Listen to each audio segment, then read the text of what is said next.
আপনি তো যাবেন না, আপনি তো নেবেন না।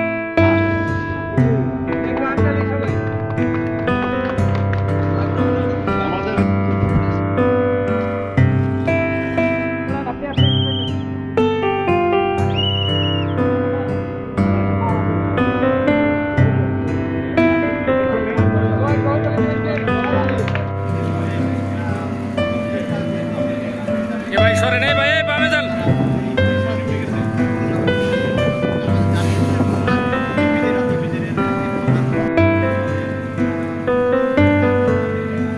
ভাই সরে নেই ভাই।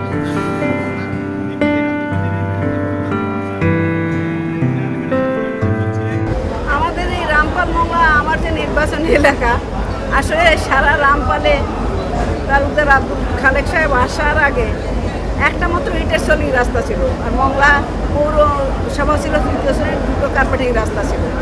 এছাড়া কোনো ধরনের মানে ট্রান্সপোর্টের যে সুবিধা, এটা মানুষের কল্পনায় ছিল না এই নৌপথ ছাড়া। যাই হোক, মংলা বন্দরও বন্ধ ছিল। 2008-এর নির্বাচনের পর থেকে মংলা বন্দর আবার হাঁটি হাঁটি পাপা শুরু করলো।